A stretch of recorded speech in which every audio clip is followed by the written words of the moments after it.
Diharapkan tidak ada yang ngantuk walaupun kita habis makan siang, karena topik kita berikutnya ini sangat-sangat berguna buat kita semua. Judulnya adalah konflik karena perbedaan pendapat. Saya mengundang dengan hormat pembicara kita siang ini Bapak Penatua William Gunawan. Kita sambut dengan tepuk tangan.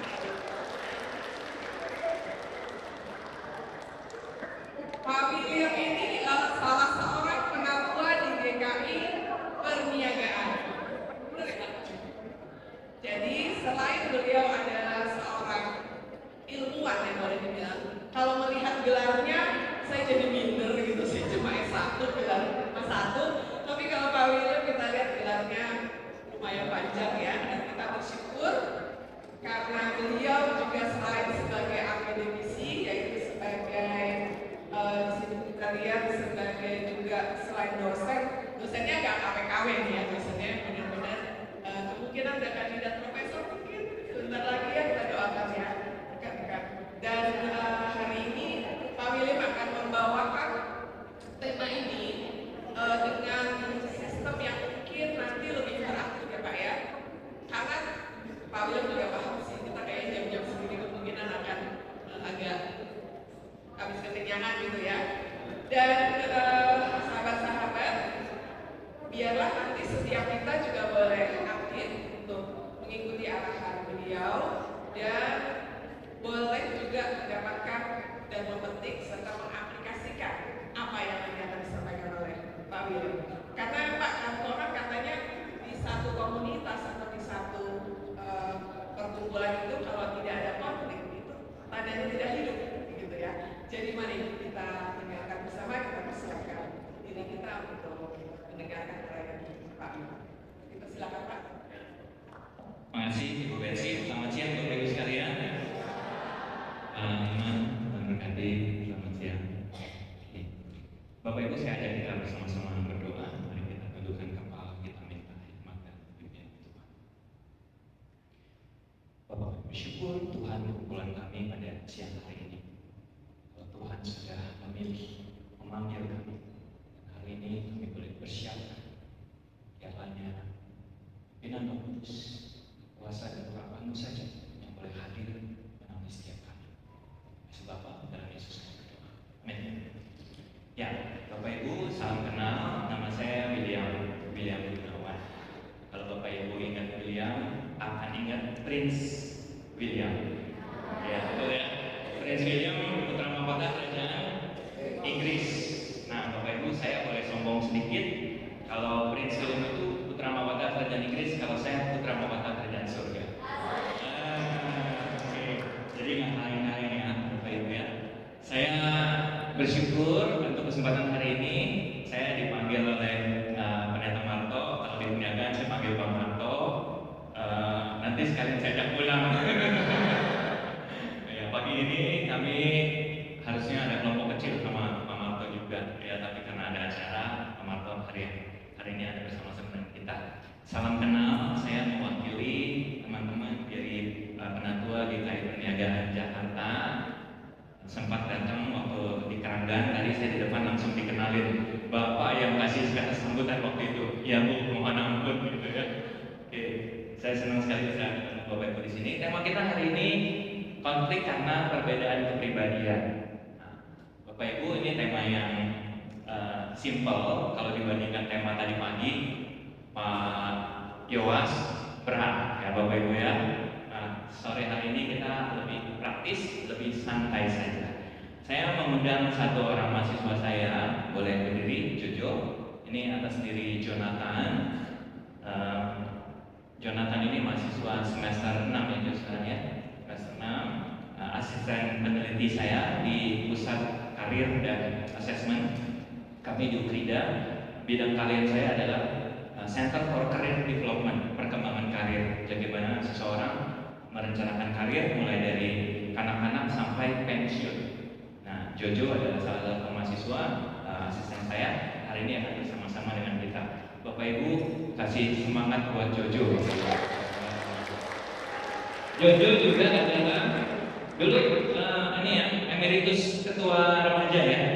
Ya, ketua remaja emeritus, sekarang pendamping remaja di GKI Depok. Oke, makasih Jojo sudah datang. Nah, Jojo mau minta tolong sekalian siapin kertas di belakang. Oke. Nah, Bapak Ibu sekalian, saya ajak kita menikmati bersama. Nanti kita interaktif saja. Bapak Ibu, saya mau dengan satu kalimat di gereja. Bapak Ibu, kita nggak punya kesempatan untuk milih partner. Kalau mau pasangan hidup, Bapak Ibu punya kendali ya. Ya kecuali kalau Bapak Ibu seperti di perniagaan itu diciesauin. Bapak Ibu tahu istilah ciesau? Pariban ya. Nah, kalau paribannya bareng itu dijodohin. Tapi biasanya kita punya kontrol. Kita bisa milih kita mau menikah sama siapa, kita mau punya pacar siapa, kita bisa milih. Tapi Bapak Ibu, rekan pelayanan kadang-kadang nggak bisa dipilih ya. Bapak Ibu, siapa yang memilih diri sendiri untuk masuk pelayanan? Ada nggak yang timnya memilih? Saya nggak mau sama bapak itu jarang mandi. Saya maunya sama ibu ini karena ibunya lebih cantik. Bapak Ibu, kita nggak punya hak istimewa seperti itu, ya. Kita nggak bisa milih, tapi Tuhan yang mempertemukan kita. Amin. Bapak Ibu percaya ini katanya calon penantua, ada calon penantua, ada penantu dan aktivis. Bapak Ibu dipilih, dipanggil dan diutus. Siapa yang milih? Tuhan. Siapa yang panggil? Tuhan. Siapa yang utus? Tuhan juga. Apa peran kita di sini? Enggak ada. Bapak Ibu, kita hanya punya satu jawaban. Siap. Jadilah kehendakmu. Aku adalah hamba-Mu yang baik dan setia. Bapak Ibu, kalau seorang pelayan tidak punya mental pelayan, dia akan jadi pelayan yang gagal. Saya curhat sedikit Bapak Ibu. Selama ini saya karena hidup mandiri nggak pernah punya pembantu, tapi karena kami keluarga sandwich, saya punya anak 2. Yang pertama kelas 10, yang kecil itu baru kelas 2, baru umur 2,5 tahun. Lalu tiba-tiba Tuhan memberikan kami 3 anak tambahan, yaitu ada papa saya, ada mama saya, dan mama mertua. Kenapa anak? Karena 3-tiganya udah di atas 75 tahun. Sehingga istri saya total punya 6 orang anak. 2 anak asli, 3 anak tambahan, 1 anak spesial. Nah, jadi ada 6 anak. Bapak Ibu, istri saya punya tugas paling besar di dunia ini. Pagi, siang, sore, malam. Ibu-ibu kan kerjanya nggak pernah berhenti ya. Nah, lalu akhirnya kami putuskan kami ambil pembantu. Bapak Ibu, kami mendoakan untuk pembantu lama. Kita pilih A, pilih B. Jangan yang terlalu muda. Kenapa? Karena kami ada anak remaja. Bahaya nanti kalau terjadi grooming, seksual grooming nanti repot. Jangan pilih yang terlalu tua, nanti nggak bisa kerja. Cari yang usianya antara 40 sampai 50. Oke, tapi ada risiko. 40-50 biasanya udah pengalaman, susah diatur. Wah, betul Bapak Ibu. Disuruh gosok baju. Gosok baju ke meja saja. Nggak bisa, Bu. Kalau saya gosok, semua baju yang habis dicuci itu harus digosok. Jadi mulai dari atasan, bawahan, dalaman, semuanya dicuci Bapak. Dicuci dan digosok. Disuruh ngepel. Ibu, kalau ngepel airnya sedikit saja. Yang penting bersih ke semua pojok. Tidak bisa. Kalau saya mau ngepel, saya harus pakai air yang banyak. Bapak Ibu, akhirnya tagihan air saya dari 300.000 sebulan menjadi 1.200.000 sebulan. Bapak Ibu, saya sama istri berdoa. Lalu kita diskusi, semalam kami baru putuskan kita akan memulangkan dia ke orang tuanya Bapak Ibu. Pulangkan saja pada orang tuanya. Kenapa? Satu alasan.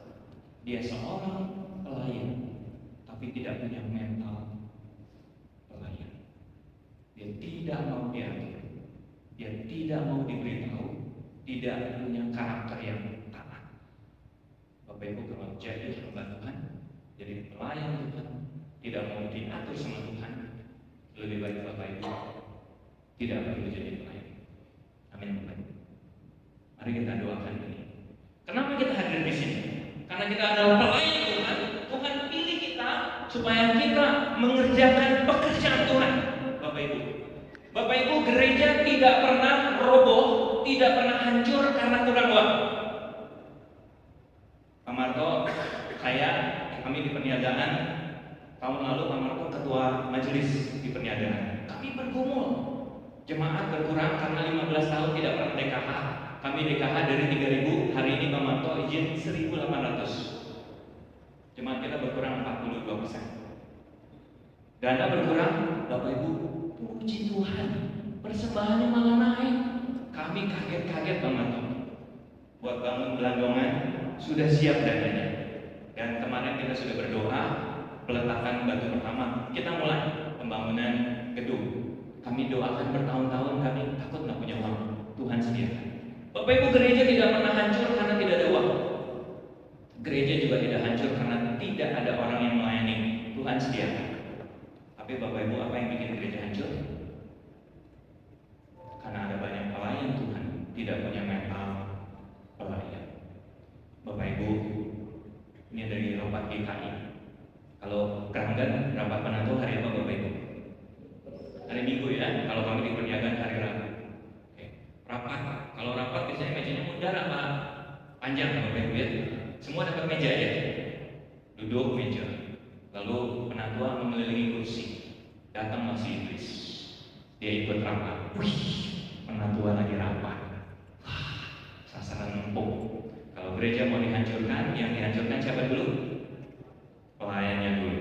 Datang, iblisnya nggak bilang, gereja, GKI Keranggan, kamu nggak punya dana. Enggak, Tuhan cukupkan. Iblis juga nggak bilang, enggak, kamu masih punya waktu, santai aja. Enggak kenal. Tapi iblis cuma geser bangku sedikit, dia nyelip di antara kursi, dia cuma bisikin,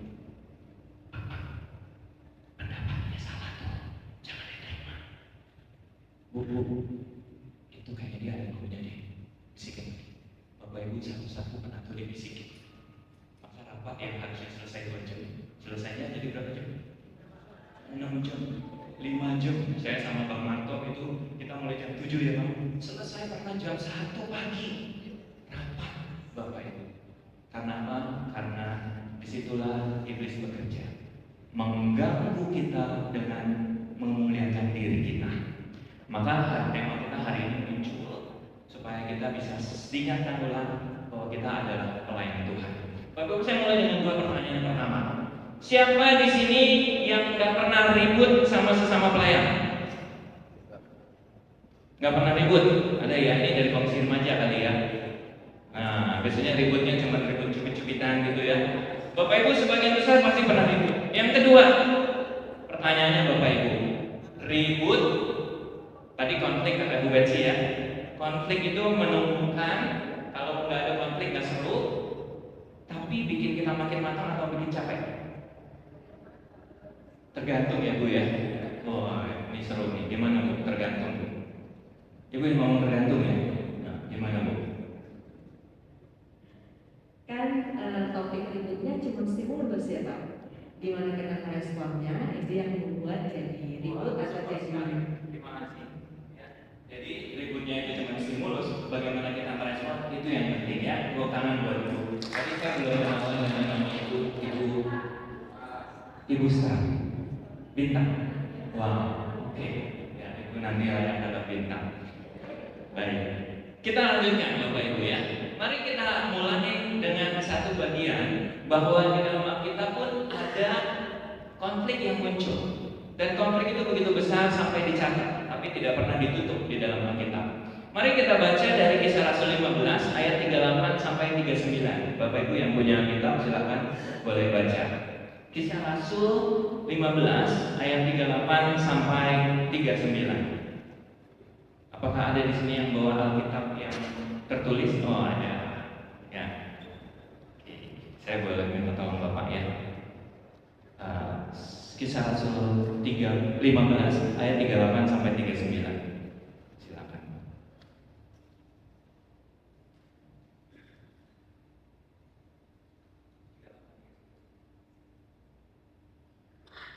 Tetapi Paulus dengan tegas berkata bahwa tidak baik membawa seseorang yang telah meninggalkan mereka di Pamfilia dan tidak mau turut bekerja bersama-sama dengan mereka.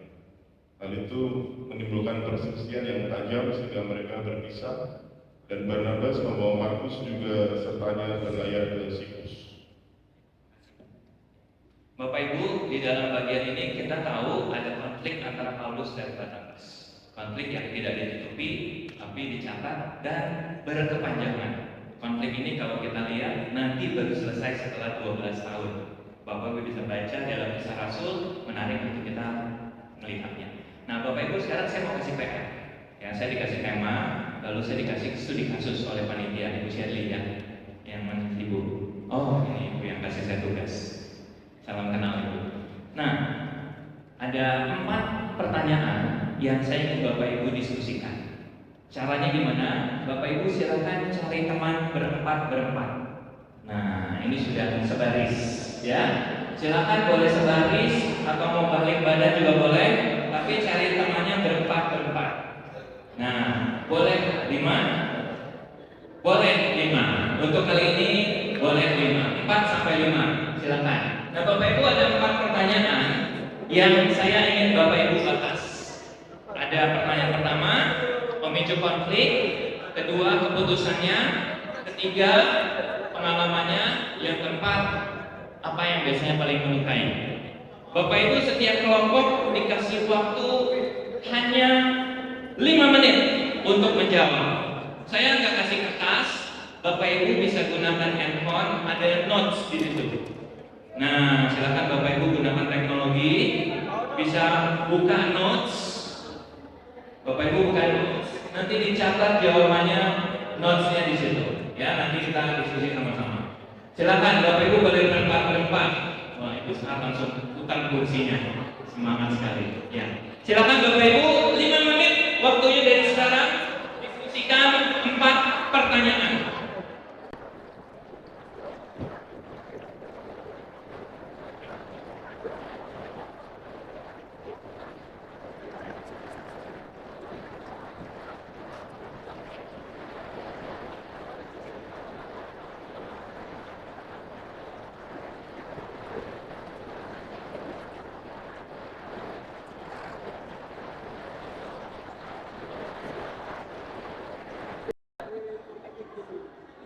Dua menit lagi Bapak Ibu, 2 menit lagi.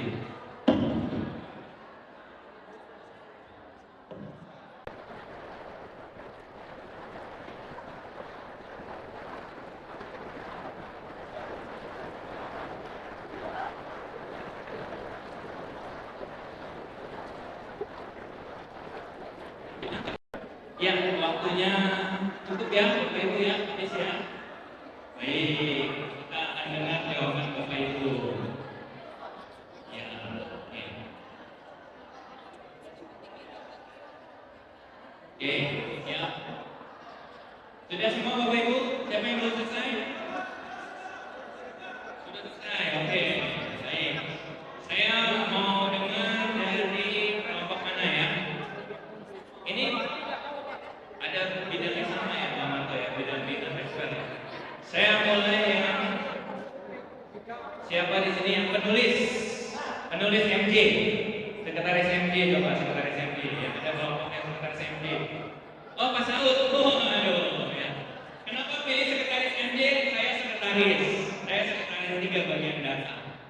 Pak Saud ya, nah Bapak tapi jurusannya dengan Bapak juga.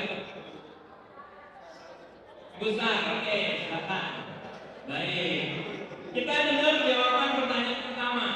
Apa pemicu utama konflik mereka? Silakan. Pak Saud tunjukin, Pak Saud sendiri. Ya, kita diskusi tadi. Kita melihat bahwa ada perbedaan. Kita kasih close dulu. Ya, kita kasih close dulu. Perbedaan value ya tadi ya antara Paulus dengan Barnabas. Barnabas salah satu orang sangat tertentu. Oke, saya kita ajak untuk kerjasama. Sementara Paulus tadi enggak harus split karena ini pelayanan dan sifat kesetiaan. Dan mereka memilih Berpisah. Oke. Jadi karena perbedaan value ya, antara Barnabas dengan Paulus. Baik. Makasih. Kita kasih applause buat Pak Saud. Ya. Karena kita baru saja Cynthia.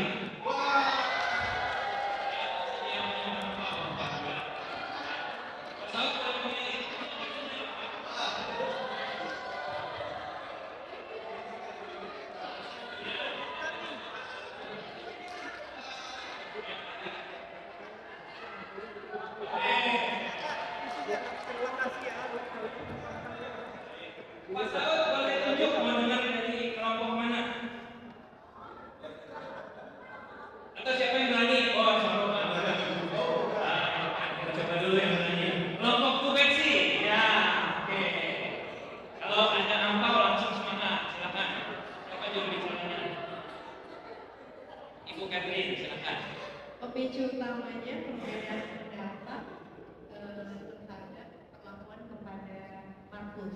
Tadi kalau kelompok Pak Saud adalah perbedaan value, kalau ini adalah perbedaan pendapat. Iya, Oke. pendapat dan treatmentnya kepada gimana cara menghadapi si Markus ini, Yohanes sama Barnabas. Barnabas, ya. Kemudian yang kedua, Satu aja Bu, kita baru bahas yang pertama. Jadi adalah kalau Pak Saud dan tim tadi adalah karena perbedaan value. Kalau Bu Catherine dan tim ini karena perbedaan pendapat dan treatment. Oke. Bagaimana menghadapi ke sini? Baik, terima kasih. Ya, ini soal value, ini soal policy. Ya, dalam penatuan kita ribut gara-gara apa? Value-nya apa? Ini ternyata putusannya berbeda. Oke, ini soal putusan. Kalau itu soal nilai. Ada yang punya pendapat lain? Makasih Bu Catherine. Bu Catherine boleh pilih. Ya, oke. Baik, siapa yang punya pendapat berbeda?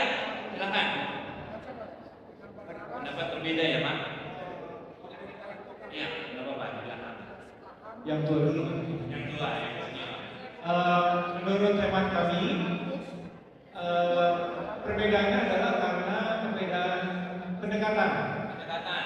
antara Paulus dan Barnabas. Jadi dari bacaan tadi kelihatannya Barnabas lebih reseptif gitu dengan Yohanes yang nampaknya mengambil keputusan yang mengundurkan diri gitu kelihatannya ya, tidak bisa diterima. Tetapi Paulus lebih kepada pragmatis gitu kelihatannya, ingin cepat saja gitu, kita harus fokus dan kita lakukan. Jadi approach-nya ya. Approach-nya. Approach antara yang pragmatis dengan yang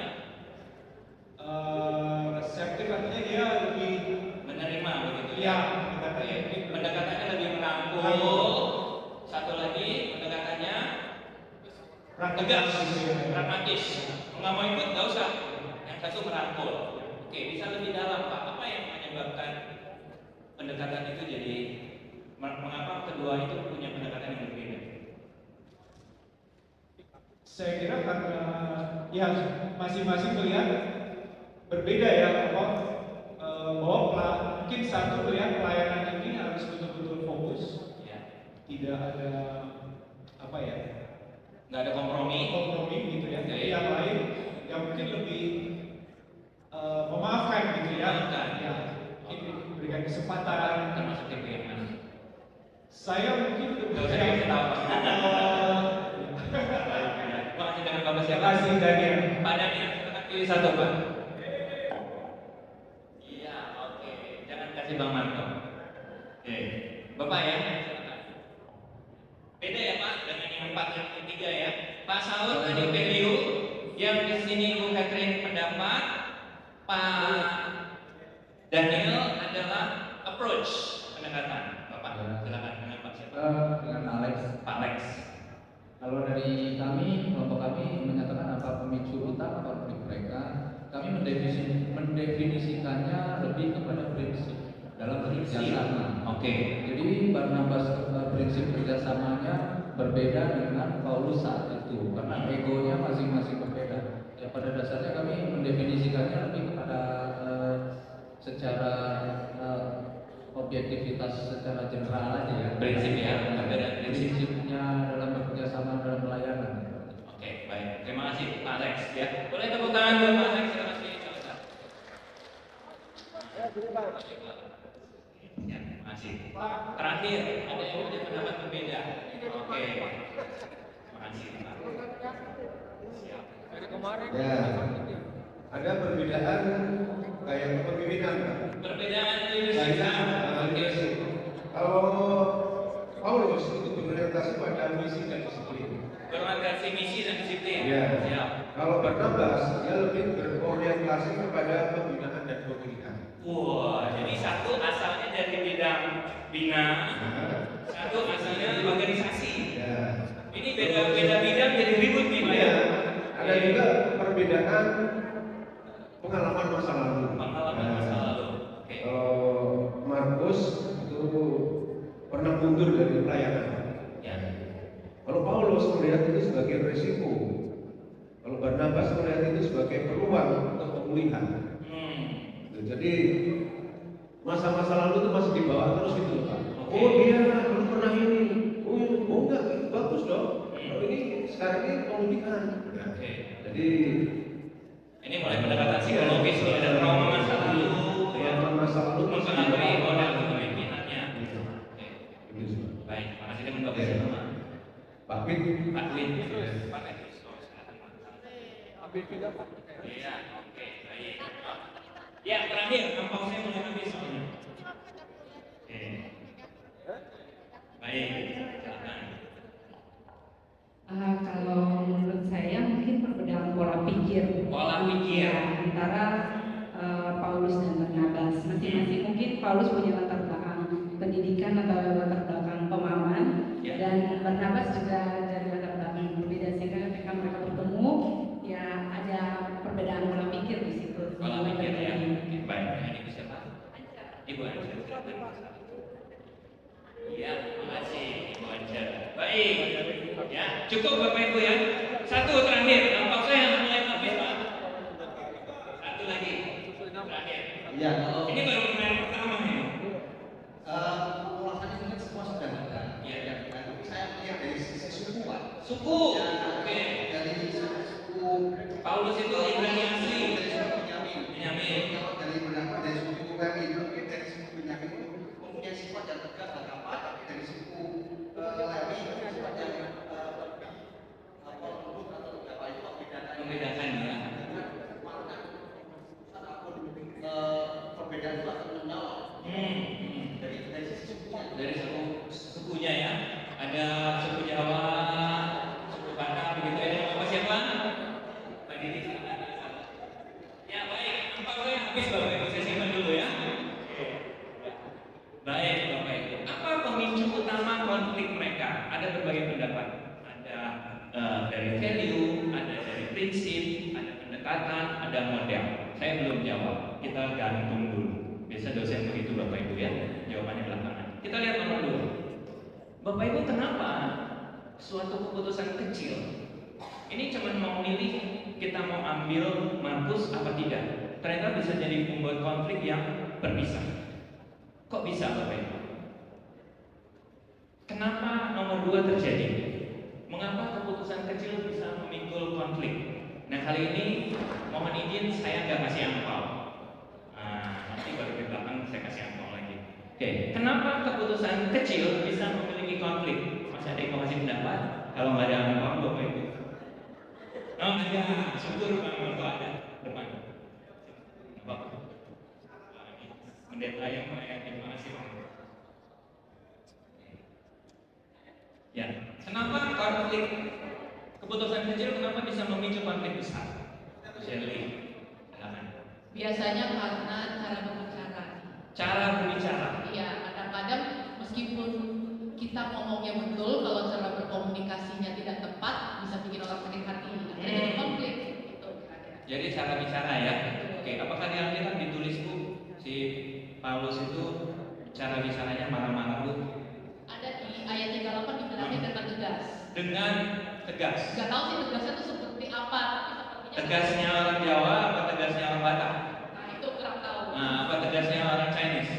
Nah itu kurang tahu. Tapi di 39 dibilangnya hal itu menimbulkan perselisihan. Karena tegasan itu. Ketegasan itu maksudnya. Jadi yang bikin gara-gara itu ketegasannya. Betul. Tambahin sedikit, Ya, di Alkitab jarang-jarang tertulis kata-kata dengan tegas. Dengan Jadi tegas. kemungkinan besarnya benar-benar tegas. Tegas ya. Itu Paulus tuh ya. Dengan tegas dia ngomong. Oke. Nggak mungkin Barnabas ngomong dengan tegas. Nggak ada di Alkitab. Oke, baik. Nah, ada pendapat lain Bapak Ibu? Nomor 2. Silakan Pak. Karena masing-masing mempertahankan egonya, yang satu merasa benar, yang lainnya merasa benar. Yang sebenarnya kalau mereka bisa mempertemukan persoalannya, itu selesai. Tapi karena ini masing-masing punya ini ada dari kita kan. Si A maunya A, si B nggak urus dengan jalan tengahnya. Maka di Tuhan untuk ketua umum yang moderasi, termasuk sebagai pendeta ya, yang membuat jalan tengah dan mengingatkan di dalam persidangan ada suara Tuhan yang perlu kita pertimbangkan dalam membuat keputusan. Baik, itu Kita lanjut nomor 4. Nomor 3. Bapak Ibu pernah ngalamin? Sering. Berarti nggak usah dibahas nomor 3 ya. Nggak usah dibahas. Nomor 4 Bapak Ibu. Kalau menurut Bapak Ibu dampaknya yang paling besar. Apa yang paling melukai? Keputusan, cara bicara, atau sikap? A, B, atau C? A. Kalau keputusan diambil biasanya penatua karena kolektif kolegial, nggak ada pilihan. Terima tidak terima, terima. Ya. Tapi yang biasanya tetap diingat apa Bapak Ibu? Cara bicara. Waktu pendapat itu dinyatakan, waktu dia berdiri sambil kacak pinggang, sambil dia tunjuk-tunjuk, dibanding dengan dia ngomong sambil senyum. Bapak Ibu, itu yang kita simpan di dalam memori kita, betul ya? Kita biasanya tidak ingat orang tertentu, tapi kita akan ingat bagaimana kita diperlakukan oleh orang tertentu, betul? Kalau Bapak Ibu ingat seseorang, apa memori yang Bapak Ibu ingat tentang orang itu? Coba pikir, ingat satu orang yang Bapak Ibu kangen banget sama dia. Oke, sudah ya? Kunci namanya, kunci orangnya. Oke. Apa memori yang Bapak Ibu ingat tentang orang itu? Yang bikin Bapak Ibu kangen biasanya mah yang bagus, buruk. Yes. Yang Ibu kangen diomelin ya. Bapak Ibu pada waktu nama keluar dan memori diangkat, yang diingat adalah apa? Bagaimana memorable moment, teaching moment atau beautiful moment sama orang itu. Bagaimana orang itu mungkin senyum ke kita, bagaimana orang itu memeluk kita, bagaimana orang itu menghargai kita. Bapak Ibu masih ingat kata-kata apa yang dia sebut ke Bapak atau Ibu? Apa kalimat yang sangat kuat? Bapak Ibu tadi sambil mikir, saya ingat siapa? Saya ingat mantan mentor saya. Beliau mantan mentor almarhum. Beliau rektor saya dulu, rektor Pendeta Dr. Aristarkus. Saya kangen beliau karena saya kangen kepemimpinan beliau. Satu kalimat yang saya ingat adalah, Will, kamu mau apa? Itu yang saya selalu ingat. Apa yang kamu mau lakukan? Dan dia sampaikan itu di dalam suatu sore kami bercakap di sebuah ruangan, di ruang kantor dia sambil minum teh. Dia angkat gelas tehnya, dia tanya, Will, kamu mau apa? Itu pertanyaan yang selalu muncul di kepala saya. Bapak Ibu, kita ingat momen, tapi waktu kita terjadi konflik, apa yang kita ingat? Juga momen itu. Bagaimana dia ngomelin kita, bagaimana kata-katanya itu kita simpan dalam hati. Bapak Ibu, pada waktu orang-orang yang terkena bencana di tsunami Aceh, gempa di Sumatera, waktu kita mau menolong mereka pulih dari trauma mereka, maka yang paling efektif untuk memulihkan adalah dengan memulihkan ingatannya. Ingatan pada waktu peristiwa terjadi. Bapak Ibu, itu yang disimpan terus. Itu yang membuat setiap kali ada hujan turun, langsung konslet. Anjir. Pada waktu begitu gempa bumi terjadi, langsung gempa bumi, longsor. Kenapa Bapak Ibu? Karena itu perasaan, pengalaman yang disimpan di dalam memori. Sehingga cara paling efektif untuk memulihkan trauma adalah dengan mengembalikan ingatan pada masa lalu dan mencoba untuk menghadapi itu setahap demi setahap.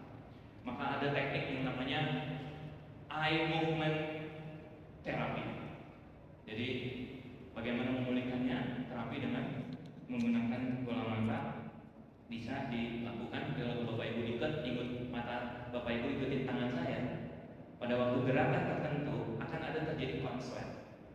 Nah, di titik konslet itulah di mana memori itu muncul dan menghantam bagian otak manusia. Dan biasanya memori yang terkena itu adalah apa yang dia dengar dan apa yang dia lihat. Bapak Ibu, konflik membuat trauma. Konflik perlu dipulihkan. Tapi daripada memberikan konflik, lebih baik kita menghindari konflik supaya tidak memberikan dampak yang besar. Nah, Bapak Ibu, itu yang kita mau belajar. Ini pembukaannya udah setengah jam ya. Baik, sisanya Bapak Ibu bisa belajar sendiri. Tapi yang penting adalah Bapak Ibu dapat why-nya. Kalau udah dapat why-nya, Bapak Ibu bisa belajar sendiri. Mari kita lihat selanjutnya. Bapak Ibu, apa yang menyebabkan konflik? Saya punya pendapat yang berbeda dengan Bapak Ibu yang lain. Tadi Bapak Ibu bilang pendapat, perbedaan value, pendapat, cara pikir, kepemimpinan. Saya mau memberikan satu disposisi begini. Kenapa Paulus dan Barnabas berbeda? Karena mereka memiliki perbedaan cara pandang. Kenapa? Satu, Barnabas ingin memberi Markus kesempatan kedua. Tadi kata Pak Daniel merangkul, ya. Lalu Paulus itu tegas karena tadi Pak Petrus bilang ada pengalaman masa lalu, itu penting. Apa yang bertabrakan Bapak Ibu? Nah ini Pak Saud, value-nya beda. Pak Petrus fokusnya misi, disiplin. Kalau Barnabas fokusnya healing. Nah ini yang beda Bapak Ibu, bidang bina sama bidang keskal. Ya ribut. Kalau keskal uangnya keluar aja buat penjangkauan. Bina tidak untuk pemeliharaan. Mana yang penting? Dua-duanya penting. Nah Bapak Ibu akibatnya apa? Perselisihan tajam lalu berpisah. Bapak Ibu, konflik bukan soal benar salah, tapi soal sudut pandang. Menarik Bapak Ibu kita dalam ini. Kenapa ya? Setiap orang punya sudut pandang yang berbeda. Kenapa sih cara saya memandang masalah dengan cara Pak Marto memandang masalah itu berbeda? Apa yang mendasari? Bapak Ibu di dalam psikologi kita akan melihat bahwa pengambilan keputusan sangat dipengaruhi oleh pola pikir dan pola pikir sangat dipengaruhi oleh kepribadian. Maka kita akan melihat bahwa Paulus di dalam seluruh bagian Alkitab kita kenal Bapak Ibu dengan tipe orangnya. 3 sifat Paulus Bapak Ibu apa? Tegas, apalagi? Berani, apalagi? Dia pemimpin atau pengikut? Pemimpin. Bapak Ibu, Paulus tegas, berani, fokus pada tujuan. Enggak mudah kompromi. Bapak Ibu mulai kenalin kalau di sini siapa yang jadi Paulus? Belum tentu pendetanya loh yang Paulus. Kalau di kami di penentuan kami ada yang memilih Paulus yang begitu ngomong suaranya kencang. Apapun yang dia bilang, pokoknya begini aja. Wah kalau dia mimpin cepat selesai. Karena pokoknya begini aja. Nah, Mama tuh ada senyum-senyum. Saya ikut rapat sama beliau. Saya punya pendapat punya begini. Enggak. Begini aja. Begini ya. Dua orang ikut begini. Nah itu keras. Nggak sabar. Kadang-kadang nggak mau dengerin pendapat orang lain. Bapak Ibu, Paulus. Pertanyaannya Bapak Ibu, ketegasan membangun atau membuat orang menjauh? Kami, saya dan Pak Marto, ini kebetulan ada Pak Marto, kami punya banyak kisah. Terakhir kita melawat salah satu jemaat kita yang akhirnya memutuskan untuk atestasi keluar ya Pak Marto. Kenapa? Karena ada seorang pemimpin yang dengan ketegasan membuat dia sakit hati. Lalu jemaat itu memutuskan atestasi. Sakit hati. Ketegasan membuat orang pergi. Tapi orang yang sama dengan ketegasan dia memutuskan untuk mengeluarkan dana sekian membantu orang lain. Puluhan bahkan ratusan orang terbantu sama baik dengan keputusan beliau. Ini keluarin dana sekian harus dibantu sekarang. 10 juta keluarin. Ini masih masuk wewenang bidang keskal. Keluarin. Itu ketegasan. Ketegasan yang sama punya pedang bermata dua. Nah Bapak Ibu pilih yang mana? Yang kedua sekarang kita lihat Bapak Ibu Barnabas. Barnabas lain lagi nih. Barnabas itu menguatkan, setia, memberi harapan, melihat potensi. Saya juga punya pendapat yang seperti ini. Ya, kalau lagi rapat, jarang marah, jarang komen, senyum, semua pendapat diterima. Bagus, setuju, kita harus tolong, bantu. Banyak yang dibantu, banyak. Hatinya sangat full of compassion, penuh belas kasihan. Tapi Bapak Ibu, akhirnya pada waktu harus membuat keputusan, dia nggak tegas, terlalu banyak kompromi. Pertanyaannya Bapak Ibu, apakah kasih juga dibarengi dengan hikmat dan tanggung jawab? Apakah atas dasar kasih kita membenarkan semua keputusan? Baik, Bapak Ibu, kita lanjut. Nah, Bapak Ibu, kenapa perbedaan kepribadian bisa menyebabkan konflik? Mari kita lihat apa yang dimaksud dengan kepribadian yang kita punya. Bapak Ibu, saya kasih satu teori yang paling jadul. Teorinya adalah namanya teori temperamen. Bapak Ibu, saya yakin pernah dengar, karena ini adalah teori yang dibuat oleh Hippocrates 400 tahun sebelum Masehi. Jadul ya Bapak Ibu ya. Tapi teori yang dibuat oleh Hippocrates itulah yang diikuti oleh para psikolog sampai sekarang. Hippocrates ingin tahu kenapa orang tertentu punya kepribadian tertentu. Karena dia seorang dokter, Bapak Ibu, dia bedah dan dia kumpulkan semua jenazah yang meninggal. Lalu dia cek dan dia menemukan di dalam bagian tubuh orang-orang tertentu ada yang 90% isinya darah, ada yang 80% isinya ternyata cairan flegma warna hitam, ada yang 60% ternyata lebih banyak cairan empedu kuning, ada yang 20% ternyata macam-macam sama. Lalu dari situ dia buat catatan. Ternyata orang yang punya lebih banyak darah, 80% anggota tubuhnya itu dipenuhi oleh darah, itu ternyata punya kecenderungan tertentu. Dia mulai buat peta. Lalu dia teliti banyak ratusan, dicatat dengan baik sekali dan dicatat dengan teliti. Akhirnya dia mengeluarkan ada teori 4 temperamen. Maka menurut Hippocrates, ada setiap orang itu punya temperamen yang berdasarkan cairan yang dia punya. Nah, Bapak Ibu, ini adalah psikologi jadul, psikologi berdasarkan tipologi, berdasarkan cairan yang ada. Tapi kemudian Bapak Ibu, pada tahun 1968 kurang lebih, ada seorang pendeta dan seorang psikolog namanya Tim LaHaye. Tim LaHaye itu menulis ulang dan melakukan penelitian lebih lanjut berdasarkan karya klasik Hippocrates. Dia menuliskan ulang. Akhirnya judul bukunya muncul, ada personality profile. Dia menuliskan ternyata bukan cuma 4, ada variasi, ada 16 kepribadian. Nah, Bapak Ibu, yang 4-nya seperti apa? Nah, ini adalah 4. Nah, sebelum lebih lanjut, Bapak Ibu, kita mau aktivitas dulu sebentar, ya. Bapak Ibu harus memilih 1 dari 4 binatang ini. Nah, ya Bapak Ibu lihat baik-baik. Mana yang merupakan binatang favorit Bapak Ibu? Ya, binatang favorit. Mana yang favoritnya singa? Mana favoritnya Simon Ki? Yang ketiga Dogi, sama yang keempat dolphin. Oke, ini kebetulan ada 4 garis. Nah, saya ingin Bapak Ibu, Jojo boleh bantu gambar, ada map di tas. Iya, ada map itu ada gambar masing-masing binatang. Nah, ada map. Iya, boleh diambil mapnya, Jojo sini. Iya, ada 4 kelompok di sini Bapak Ibu, adalah mereka yang favoritnya adalah singa. Nah, oke, saya mau singa ya. Oke. Bapak Ibu yang merasa paling favorit sama singa, silakan pindah ke sini. Yang favoritnya monyet, pindah ke sini. Yang favoritnya Dogi di sini, dolphin di sini. Oke, saya kasih waktu 1 menit. Pindah, tasnya nggak usah dibawa, orangnya aja.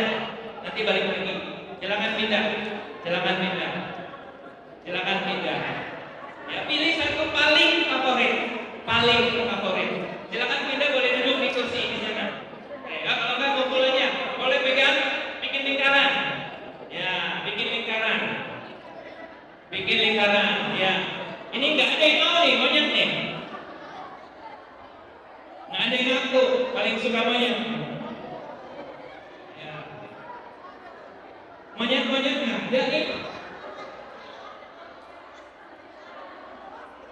Monyet dari mana ya? Kasihan nih semuanya nih. Monyet. Alex. Oke. Baik, kumpul ya. Oke. Tugas selanjutnya adalah bapak-bapak. Ya. Nah, kita akan bagi kelompok ya. Raja-raja singa berkumpul sendiri, ratu-ratu singa kumpul sendiri. Nah, bagi dua kelompok lagi ya. Jojo silakan bagi satu kelompok, kasih kertas sama spidol. Ibu-ibu yang penggemar monyet, dan bapak-bapak penggemar monyet silakan boleh jadi dua kelompok. Ya, oke, dua kelompok ya. Bapak sama berdua berempat ya. Ibu-ibu penggemar dogi silakan ngumpul jadi satu kelompok, bapak-bapak kumpul satu kelompok. Silakan. Ibu-ibu penggemar apa ini? Lumba-lumba silakan ngumpul sendiri, bapak-bapak kumpul sendiri. Bapak sendiri doang. Oh iya, bapak-bapak. Oke, Jojo boleh dibagi spidol sama kertas. Tugasnya Bapak Ibu perhatikan saya, tugasnya gampang. Ibu-ibu, bapak-bapak daftarkan semua kelebihan binatang favorit bapak-bapak. Daftarkan hal-hal positif kelebihan. Ibu-ibu sangat pintar melihat kelemahan. Nah, ibu-ibu daftarkan sebanyak-banyaknya apa kelemahan binatang si singa itu, ya. Yang ini selanjutnya sesuai dengan binatang favoritnya. Bapak-bapak kelebihan, ibu-ibu apa kekurangannya? Silakan diskusi masing-masing. Saya kasih waktu 5 menit saja. Jangan lama-lama. 5 menit. Ya, kelebihan dan kekurangan. Kelebihannya itu yang bapak-bapak, ibu-ibu kekurangan. Kekurangan binatang dolphin ini apa? Ibu bahas kekurangannya, bapak kelebihannya. Jojo, kertasnya lagi. Ya, ibu kekurangan, bapak kelebihannya.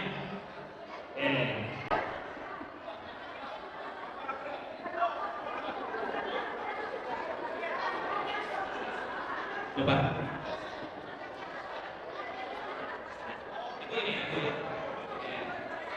Ini bapak silakan Pak.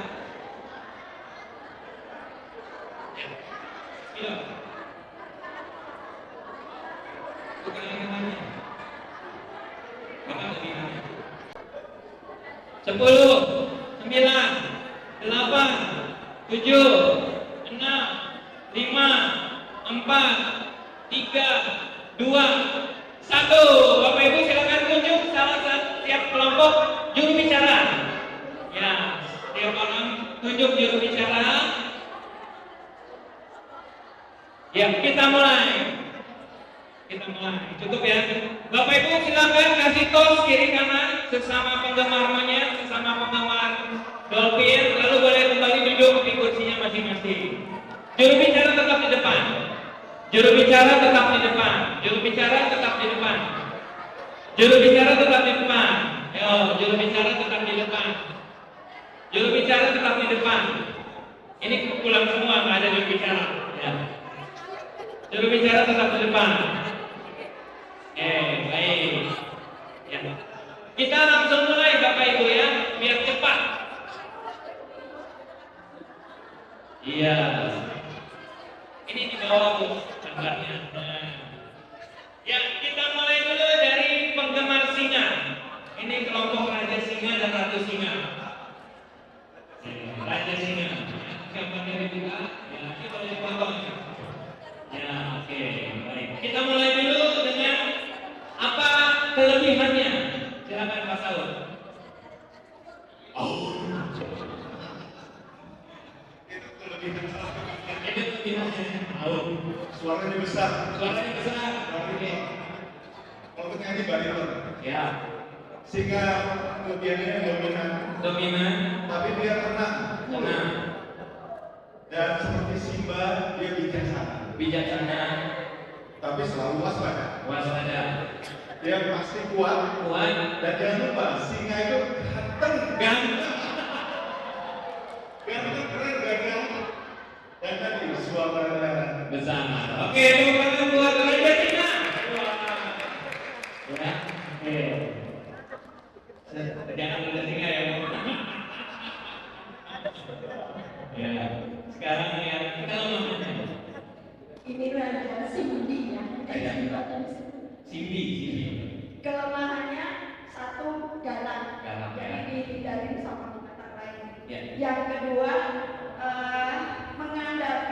betina ketika dia mencari makan. Kemudian tidak bisa berenang. Nggak bisa berenang. Aslinya nggak bisa berenang. Kemudian tidak bisa memanjat pohon. Ya, Dan yang terakhir adalah tidak bisa berlari. Siapkan ya. Oke, nggak bisa sprint. Oke, baik. Tapi dia makan kalau endurance ya. Baik, tepuk tangan buat kelompok penggemarnya. Karena Bapak Ibu tadi. Sekarang kita pindah ke yang penggemar monyet. Kita mulai dulu dari Pak Ansel. Silakan Pak Ansel. Ya, Pak Alex, silakan Pak Alex. Oke. Berhubung kelompoknya cuma berdua sama Ansel, jadi ini ya kelebihannya monyet itu agak pinter ya. Agak pinter. Terus yang kedua yang kita temukan itu dia tuh tidak malu kalau punya mau. Terus yang pertama adalah ceria atau senyum. Seperti gambarnya kan ini senyum. Ya, ceria atau senyum. Terus dia ramah. Tapi Bapak Ibu tahu rajin menjamah. Dan yang agak emosional dia tuh sayang sama anak. Dan yang terakhir monyet itu energi penuh dengan passion. Itu kelebihan dari monyet. Baik, terima kasih. Terima kasih Pak. Sekarang komennya apa Ibu? Kelemahan monyet yang pertama emosi tidak stabil. Kemudian yang kedua suka merampas sesuatu. Ya. Yang ketiga sensitif terhadap suara keras. Oke. Yang terakhir dia tuh kepo. Kepo maksimal. Oke, mari kita buat kelompok teman Simon ya, monyet. Baik. Sekarang kita pindah ke binatang ketiga, Dogi. Yang positifnya dulu Bu, silakan. Yang positif dulu. Yang positif dari anjing ya. Pertama adalah setia. Kedua gampang akrab atau terlibat. Jadi mau involve gitu ya. Dengan banyak orang. Kalau kenal. Menghibur, melindungi, ya mungkin karena sifat anjing. Peka, mungkin setia dan cerdas. Kalau yang tadi agak cerdas. Ya. Ini lebih cerdas. Ya, mohon maaf Alex. Ini cerdas. Oke. Sekarang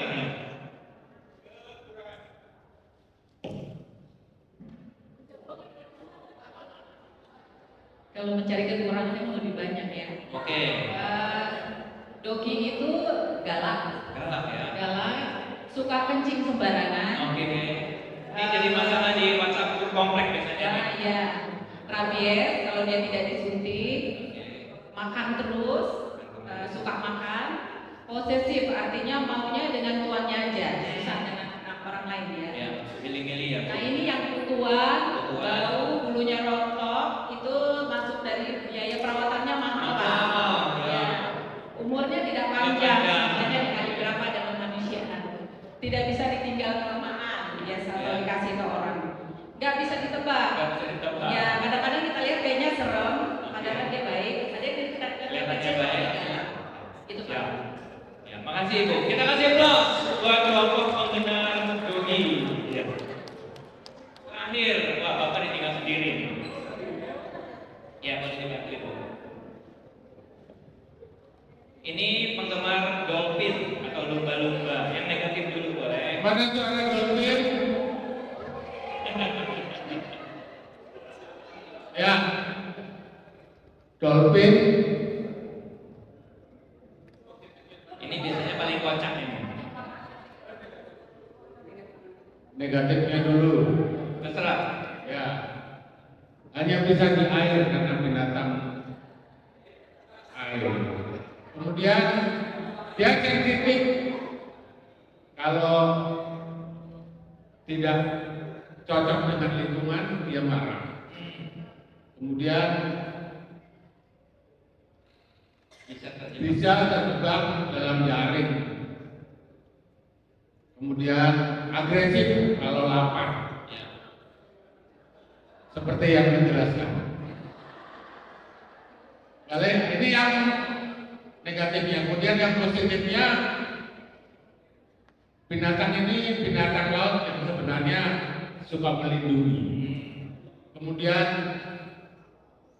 dari seluruh organ tubuhnya banyak fungsinya. Kemudian setia pada pasangan.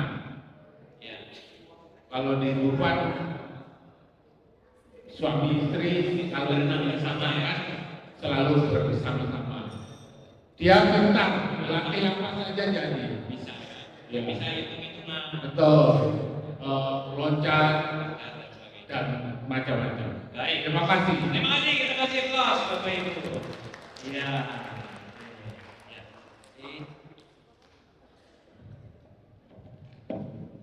Ya, nggak apa-apa Pak, tinggal aja nanti baru kita bereskan. Baik Bapak Ibu. Nah Bapak Ibu, oleh pengarang kenapa pakai simbol ini? Karena oleh tadi setelah Hippocrates, lalu kemudian ada yang namanya Tim Lahai, lalu oleh penulis lain, mereka menggambarkan temperamen ini dengan simbol binatang. Maka kita akan lihat bahwa singa itu ternyata disebut dalam tiga temperamen yang kolerik namanya. Kolerik. Sanguin, kolerik kenapa? Karena paling banyak cairan darah. Sanguin itu lebih banyak cairan kuning. Ini yang menyebabkan dia ceria. Ini yang cairan flegma, sehingga disebut dengan temperamen flegmatik. Lalu yang terakhir melankolik. Nah, Bapak Ibu dikasih simbol binatang supaya mudah dipahami. Tapi bukan berarti Bapak Ibu yang kolerik nanti dipanggil dasar lu singa lu gitu ya, dasar lu dogi gitu ya, jangan Bapak Ibu ya, awas kalau nanti kedengaran. Nah, Bapak Ibu ini adalah penggambaran yang paling sederhana. Lalu di dalam ilmu psikologi yang lain Bapak Ibu, nah nanti kita tes ya, benar nggak ya? Karena kita tes, Bapak Ibu cukup paham nggak? Kalau udah paham nanti bisa cari sendiri. Mari kita lihat sekarang tes ya, Bapak Ibu pilih. Kamu sedang berdiri di jendela ketika kamu melihat kebakaran tidak jauh dari rumahmu, ya. Ada kebakaran, Bapak Ibu lagi berdiri di jendela. Yang nomor satu langsung lari, lalu dia ngajak dan atur tetangga buat madamin api. Kebakaran tuh, di sini lu ambil tangga, lu cari buat pemadam, lu sono. Nah, ini atur. Oke, ya. Nomor dua, dia teriak, kebakaran. Habis itu lari. Ketiga,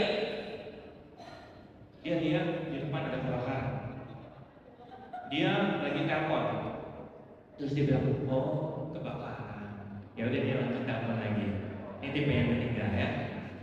Tipe yang keempat, wah langsung mikir, wah angin bergerak dari arah timur, kecepatan 20 km per jam akan masuk ke rumah saya dalam waktu 3 menit ke depan. Wah, apa yang harus saya lakukan? Ini tipe yang mikir. Nah, Bapak Ibu, nomor satu tipe yang mana? Binatang apa? Singa, si pemimpin, ngatur semua. Yang nomor dua banyak ngomong, tapi lari paling cepat, ya. Itu monyet. Nomor 3 flegmatik, si santai. Ini orang paling santai. Nomor 4 dia mikir, analisis. Ya, dia mengambil keputusan. Oke, sekarang kita lanjut tes yang kedua. Sekarang Bapak Ibu lagi ada di dalam lift. Ini Bapak Ibu anggap aja yang nomor baju biru ya. Oke. Ada lift yang ramai, terus ada orang mau masuk. Terus tiba-tiba dia langsung orang nomor 1, ada orang mau masuk, liftnya udah penuh, dia langsung maju tanpa senyum, close.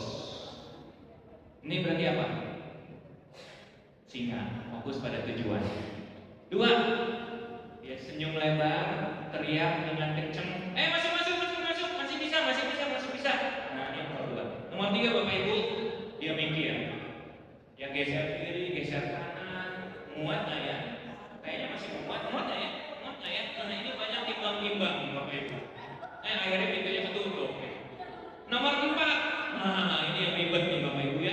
dia lihat situasi, dia lihat sekeliling, lihat petunjuk kapasitas lift buat 10 orang, dihitung ke belakang ada berapa orang, total 800 kilo, langsung hitung-hitung, lalu udah dapat selisih, oh masih muat, kira-kira satu orang beratnya di bawah 50 kilo.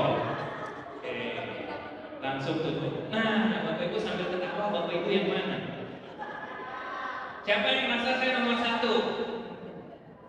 Nah, Bapak Ibu yang tadi ngaku dirinya singa, menurut pembagian kelompok ini adalah masuk kelompok nomor 1. Bapak Ibu yang senang sama tadi yang teriak-teriak, sanguin, itu kelompok 2, yang sukanya monyet.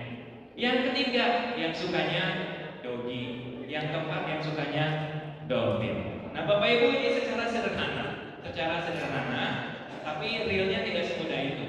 Nah, sekarang kita masuk teorinya. Nah, ini baru serius.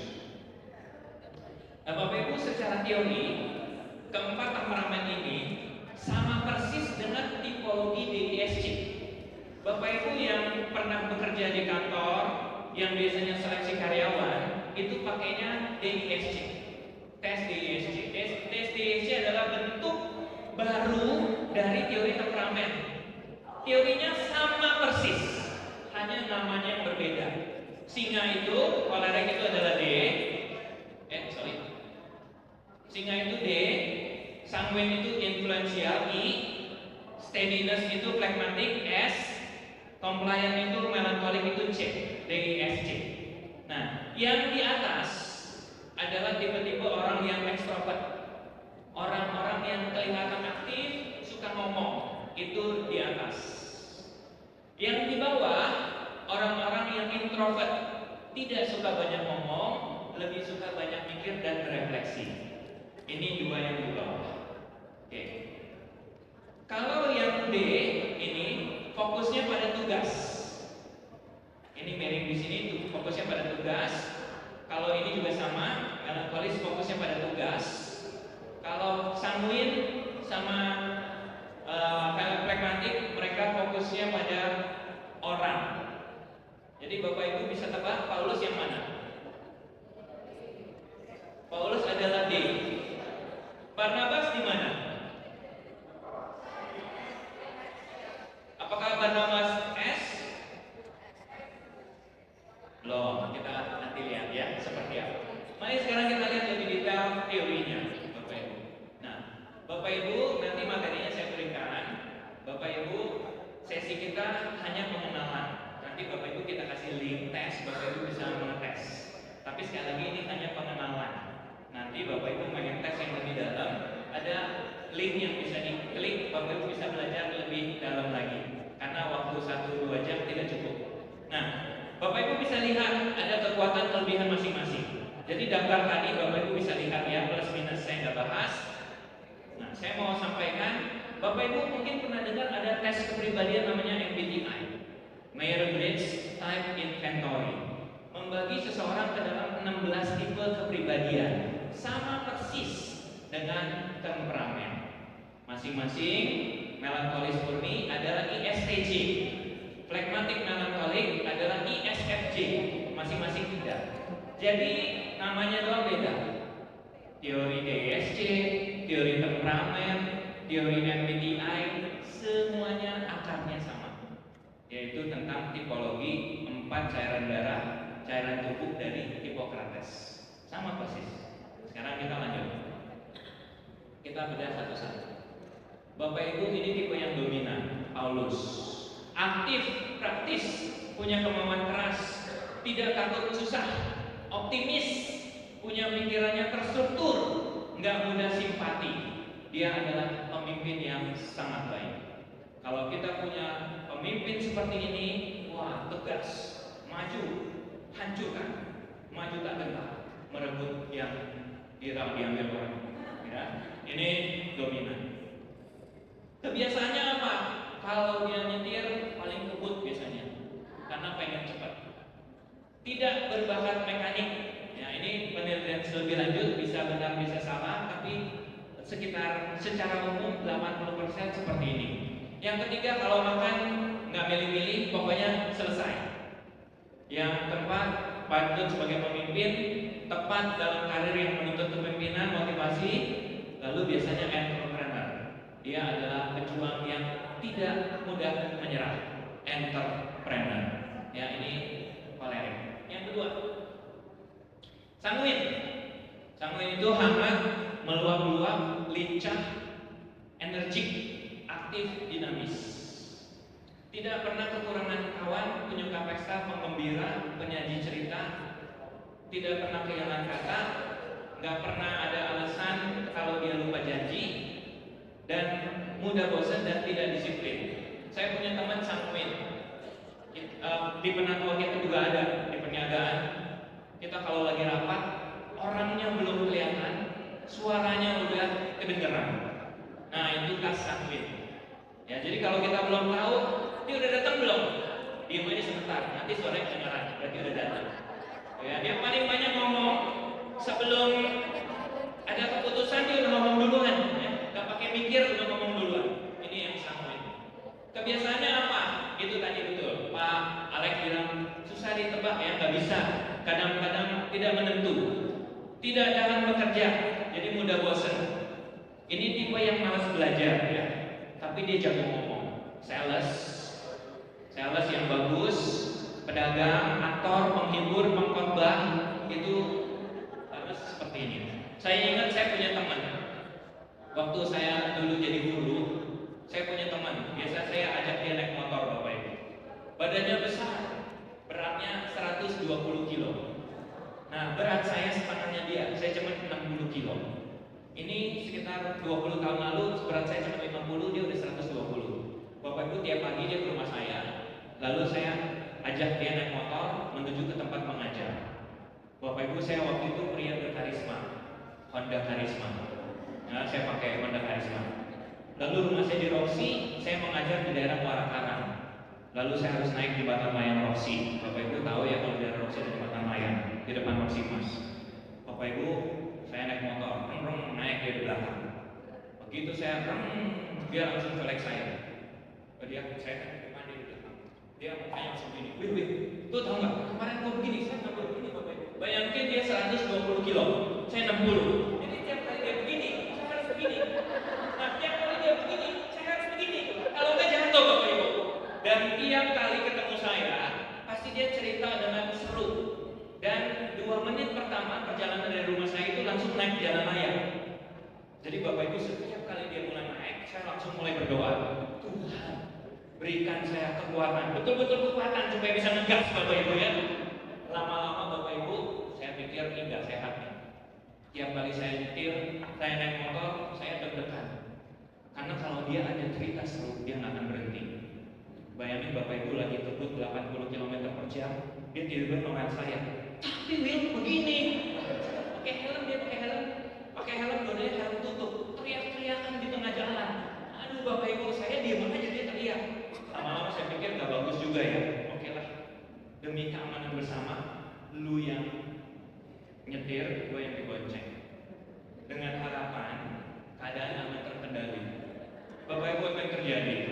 Begitu dia naik motor mulai jalan,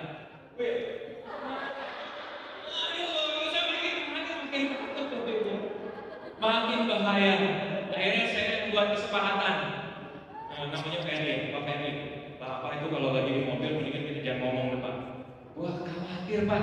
Gua nyetir lu ngomong, udah jangan ngomong. Atau Bapak Ibu, kalau dia ada mau yang cerita, saya putuskan lu cerita dulu, baru kita berangkat. Ya itu jalan paling aman. Nah Bapak Ibu punya teman sanguin kayak gitu bahaya.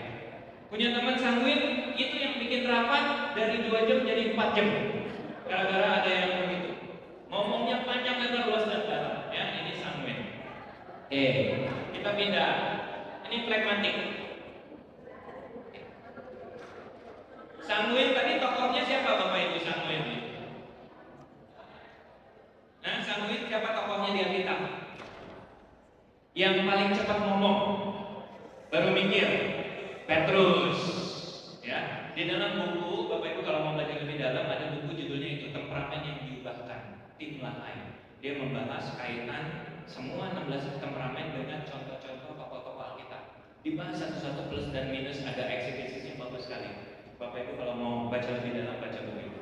Lalu yang ketiga Bapak Ibu, flegmatik. Flegmatik itu sesuai dengan cara flegma. Temperamennya dingin, lambat, berhati lembut dan seimbang. Sangat easy going, santai, nggak pernah bingung. Bapak Ibu ini tipe yang kalau semua orang udah gebrak-gebrak meja di dalam ruang rapat majelis, dia tetap senyum, cool, tidak ada apapun yang terjadi. Orang kebakarannya dibilang, oh kebakaran, ya. Nah tapi tipe ini yang seringkali kasih komentar out of the box, ini yang paling kocak orangnya. Jadi kalau di dalam rapat dia kasih pendapat itu lucu, ya. Berhati lembut, simpatik, suka damai, memiliki kapasitas untuk menikmati hal-hal yang halus dalam kehidupan.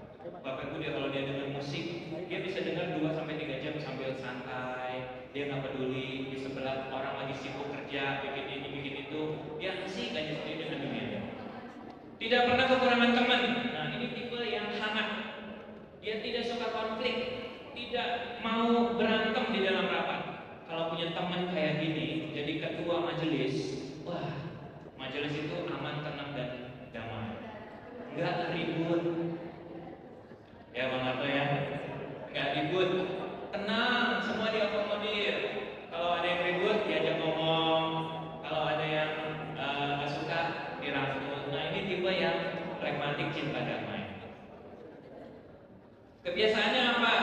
Kalau nyetir paling santai Bapak Ibu ya. Jadi kalau di jalanan, Bapak Ibu ini orangnya lama banget sih, tit. Yang tit pasti orang melankolis, pengennya cepat. Yang di depan itu kemungkinan orang flegmatik, dia lagi santai dengan musik sambil nyetir. Wah nanti malam mau rapat majelis ya, rapat apa ya? Dia mulai mikir sambil jalan sambil mikir, jangan peduli kiri kanan. Lalu makannya paling santai, dan dia biasanya selesainya belakangan. Yang bisa nyaingin dia adalah orang sanguin. Kenapa? Karena orang sanguin ngomong terus gak makan-makan. Nah sementara orang flegmatik santai.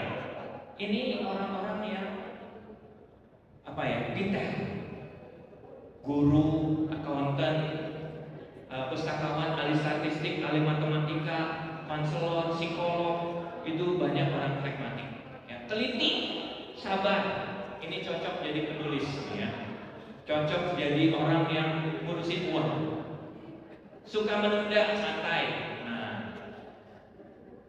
Nah kebiasaannya itu sekarang terakhir. Nah kalau tadi flegmatik siapa? Tokoh kitabnya. Ini siapa Bapak Ibu? Abraham. Abraham disebut di dalam Alkitab sebagai orang yang lemah lembut. Abraham. Ya dia orang yang sabar. Terakhir Bapak Ibu adalah melankolis. Melankolis itu paling kaya, paling analitis, dia mau berkorban, cenderung jadi introvert, kadang bersikap murung dan tertekan. Setia, tapi temannya nggak banyak tapi dikit. Kalau yang temannya banyak biasanya sanguin, tapi dia lupa namanya. Begitu, siapa ya namanya ya, dia paling sering lupa. Nah temannya 100, yang dia ingat mungkin cuma 5. Tapi orang flegmatik, temannya 5, itu yang dia duet tiap hari. Nah yang melankolik juga begitu, nggak banyak teman. Cenderung jadi introvert, setia, punya daya analitis yang tajam, dan menurut penelitian IQ-nya dan kreativitasnya tertinggi. Betul ya Pak ya? Paling cerdas ini, ya, paling pintar. Terakhir, dia juga penuh persiapan, rinci, detail. Ini kalau kami punya penulis yang seperti ini, wah mantap ya Pak Manto ya. Tiap kali mau rapat, sang penulis abadi. Udah berapa periode Pak? Ingat lagi. Udah nggak ingat ya? Kayaknya dari pertama kali Penatua udah jadi penulis. Sampai hari ini dia sudah penulis lebih dari 30 tahun.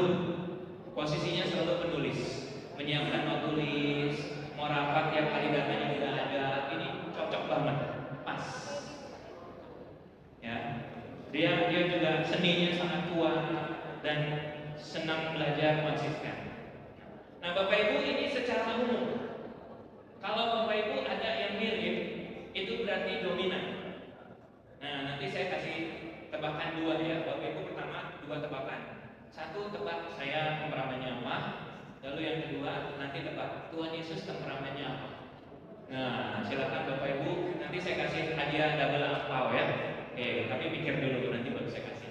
Nah, sekarang Bapak Ibu, kita balik lagi ke Alkitab. Waktu Barnabas sama Paulus ribut. Paulus temperamennya apa tadi?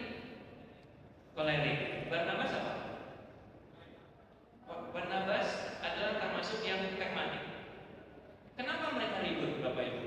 Kenapa pola pikirnya ribut? Psikologi mengatakan salah satunya adalah karena pola kepribadian yang mempengaruhi itu. Dan pola kepribadian seseorang biasanya menetap. Setelah dia menjadi seorang remaja, umur 15, 16, 17, kepribadiannya sudah menetap dan kemungkinan besar tidak akan berubah sampai dia mati, sampai dia meninggal nanti, temperamennya sama. Nah, Bapak Ibu, kalau gitu lalu bagaimana? Apa yang kita harus lakukan? Besi menejamkan besi, orang menejamkan sesamanya. Kenapa kalau gitu Tuhan menciptakan ada temperamen macam-macam? Bahkan ada 16 macam. Kenapa nggak satu aja? Bapak Ibu bayangin kalau di dalam rapat semuanya kolerik. Siapa yang mau jalan? Semua mau jalan. Siapa yang mikir? Nggak ada, semua jadi bos. Bayangkan kalau di dalam penatuan semuanya sanguin. Si ibu ngobrolin ini itu, ngobrol cerita. Siapa yang mikir? Siapa yang nulis? Nggak ada. Kalau semuanya tukang mikir, semuanya pragmatik, analitis, kritis, timbang-timbang, maju nggak ya, bisa nggak ya, akhirnya jalan nggak? Nggak jalan. Kalau semuanya melankolis, semuanya data aja, detail aja, nggak ada pertimbangan praktis, jalan nggak? Nggak. Bapak Ibu, itu indahnya Tuhan menciptakan perbedaan. Setiap kita unik dan setiap kita Tuhan panggil untuk menyatukan. Nah, dan menarik bahwa Bapak Ibu, kisah yang dari tadi Barnabas dengan Paulus 12 tahun kembali. Bapak Ibu kalau baca di Kolose 4 ayat 10, Paulus panggil Markus lagi. Paulus bilang, Markus ikut. Nanti kalau ada yang mau kunjungin ke saya, coba bawa Markus karena dia penting bagi saya. Dulu ditinggal, tapi sekarang dibawa. Bahkan Paulus bilang di 2 Timotius 4 tadi ya, Markus sangat berguna bagiku dalam pelayanan. Nah, Bapak Ibu, Alkitab menjadi saksi. Konflik boleh terjadi, tapi pengampunan harus muncul lebih kuat dan lebih berdampak daripada konflik yang ada. Maka pengampunan muncul karena secara rohani orang bisa bertumbuh, relasi bisa dipulihkan, dan Tuhan tidak pernah berhenti bekerja. Bapak Ibu, kalau sifat kita nggak bisa berubah, kok bisa? Kalau gitu, kalau sifatnya menetap sampai mati, misalnya Bapak Ibu sekali melankolis atau melankolis, kok akhirnya bisa mengampuni, kok akhirnya bisa membuat itu? Bagaimana caranya? Nah, Bapak Ibu, nah maka pertama sebelum menjawab itu, saya undang Bapak Ibu boleh mengambil handphone, silakan kita tes dulu. Ya, tesnya sederhana dan saya undang Jojo untuk memimpin tesnya kurang lebih 5 sampai 10 menit. Ya, silakan Jojo. Kasih aplaus Bapak Ibu buat Jojo. Ya. Kita kasih aplaus juga buat Pak Wil. Ya, Bapak Ibu boleh silakan di-scan dulu tes temperamen. Jaringannya mati. Oke, jaringannya seharusnya aman ya.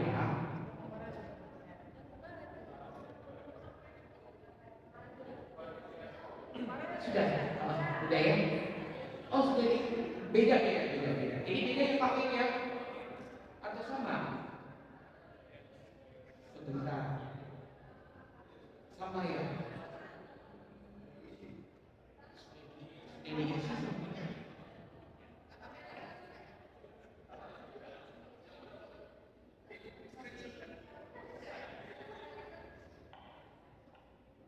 Siapa yang belum Bapak Ibu atau udah semua? Kalau sudah boleh di screenshot coba. Oh ya oke. Oke ya masih sudah sama betul ya. Ada yang belum?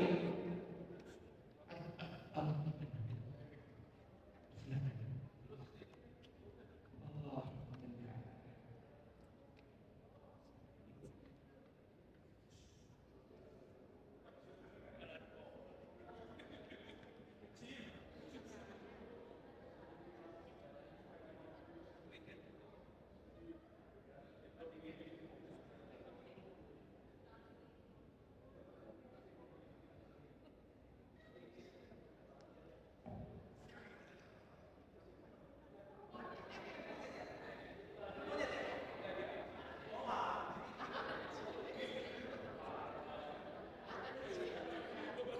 Ya, saya pengen cek Bapak Ibu yang sudah tes dan sudah ada datanya. Oh, ternyata belum banyak. Ya, silakan yang belum tes boleh ambil waktu untuk mengisi. Ibu sudah ya? Oke.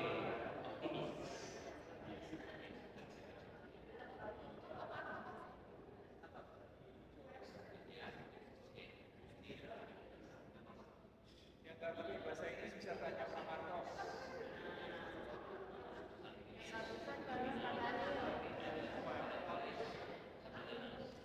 Oh, tanya Cili. Kalau juga tanya Mbak Buto, habis Mbak ini. Kalau nggak ngerti bahasa Inggris, ngerti bahasa Inggris ya tanya Cili. Bisa ditranslate ya? Tanya Cili. Bahasa Indonesia. Bisa ya?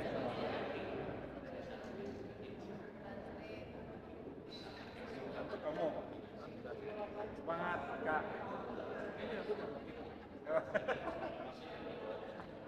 Kamu udah kerja atau gue aja? Dia udah break dulu. Nyari-nyari. Lulusan dari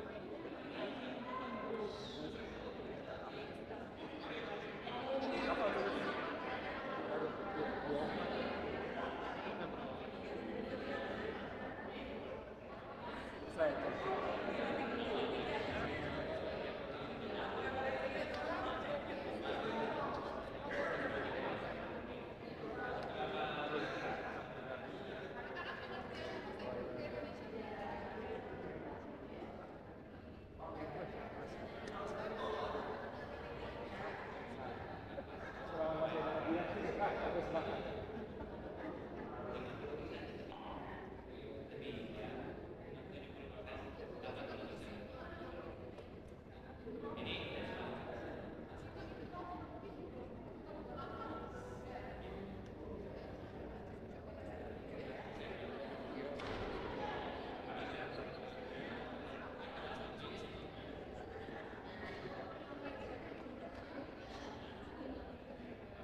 Baik, Bapak Ibu sudah ada hasil ya. Oke, nanti kita bisa buka ruang pertanyaan. Nah, sekarang Jojo akan melanjutkan dulu pembahasan ya. Silakan Jojo. Ya, Bapak Ibu sudah ada tesnya ya. Tadi ya sudah dikerjakan. Kenapa? Bahwa perlu diingat tes yang ada juga tidak langsung memvalidasi gitu ya bahwa wah kayaknya saya orang tersebut gitu ya. Tadi ada 4 pilihan. Nah, lalu dari tes yang tadi mungkin boleh ada Bapak Ibu yang mewakili dari 4 tadi ya. Mungkin boleh dong saya minta Bapak Ibu sharing gitu ya dari hasil pekerjaan tadi atau mungkin ada pernyataan-pernyataan kan ya. Saat itu saya feeling blue tadi ya Ibu ya, tadi ya mungkin boleh di-sharing dulu dong, saya mau tahu. Yang sudah mendapatkan hasil boleh sharing apakah hal tersebut sesuai dengan Bapak Ibu atau tidak gitu ya. Saya minta volunteer gitu.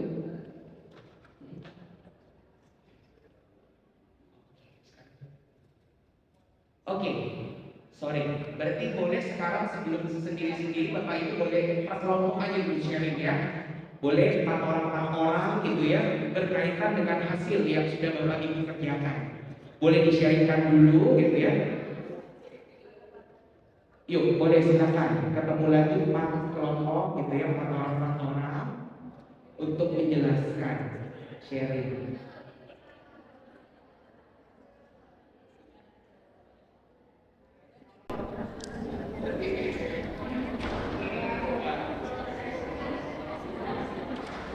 Silakan.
15.30 kita move ya Bapak Ibu ya. Kita sama-sama mau discuss tentang 3 pertanyaan ini ya.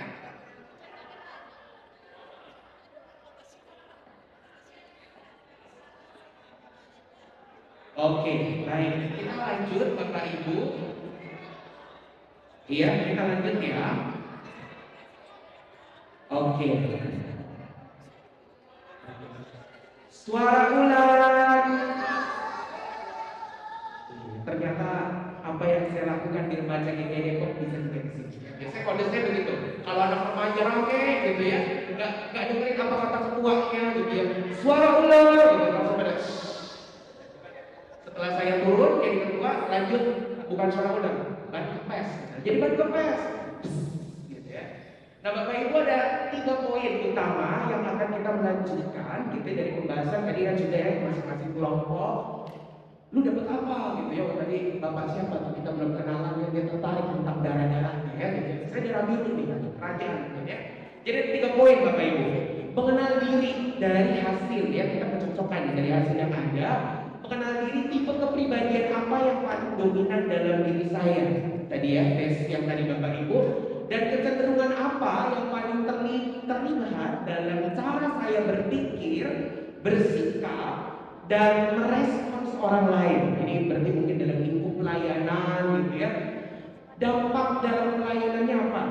Dalam pelayanan dan relasi, di bagian mana kepribadian saya paling menjadi berkat, dan di bagian mana justru berpotensi melukai atau menimbulkan konflik. Gak selamanya singa dalam ketegasannya tegas, tapi takutnya juga dia melukai perasaan seseorang gitu ya. 3. Langkah pertumbuhan. 1 perubahan konkret apa yang Tuhan minta saya lakukan ya, agar keunikan saya, karena memang yang kita nih banyak nih tipenya dia, ada 4 tipe tadi ya, bisa lain-lain beda-beda. Agar keunikan saya semakin membangun, bukan melemahkan pelayanan dan relasi ya.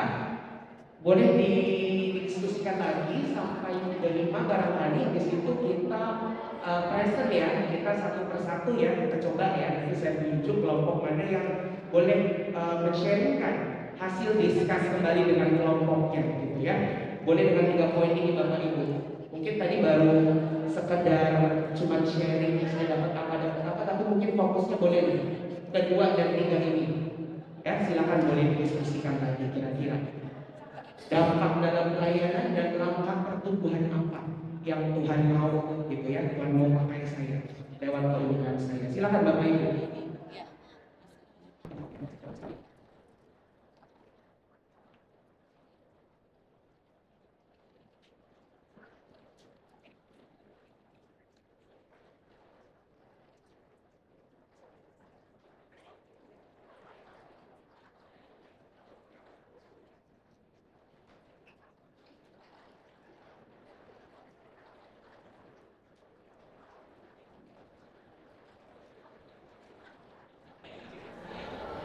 Baik, Bapak Ibu ya, kita memasuki sesi akhir.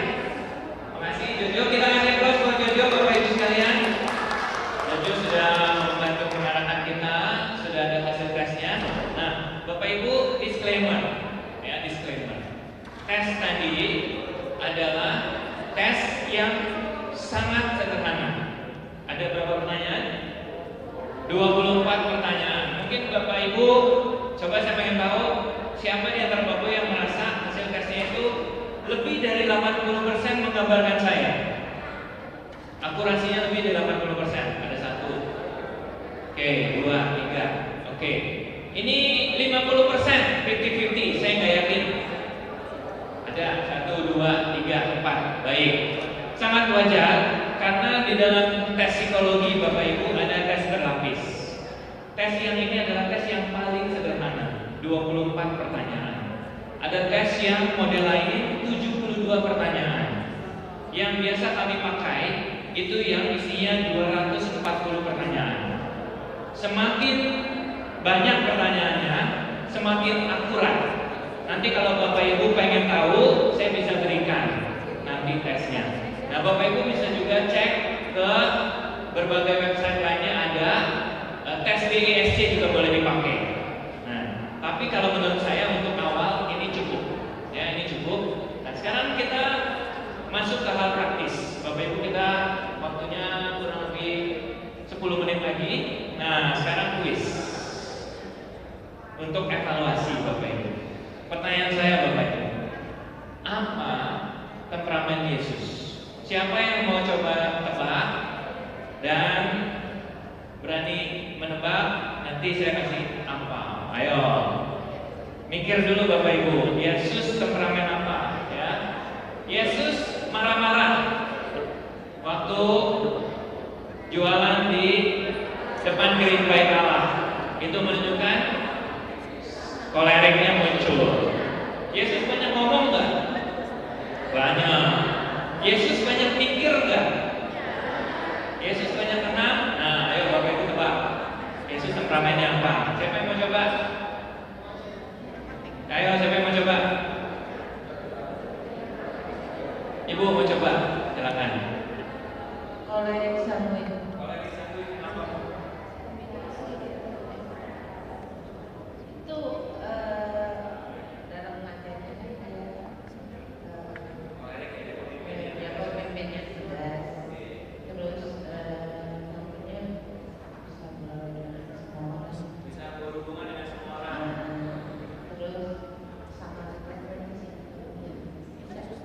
bisa tiga. Bisa tiga ya. Oke.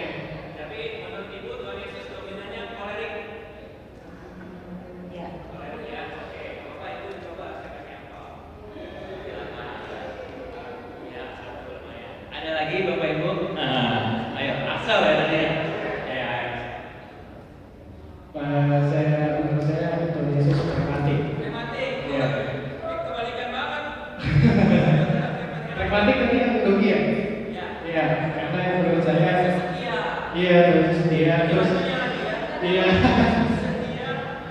terus Tuhan Yesus cinta damai, tercemburu juga, tidak sombong, jadi ramah pada siapapun, pragmatik. Terakhir, siapa lagi yang berani tebak? Yang terakhir, Ibu dulu Ibu. Terakhir. Oke.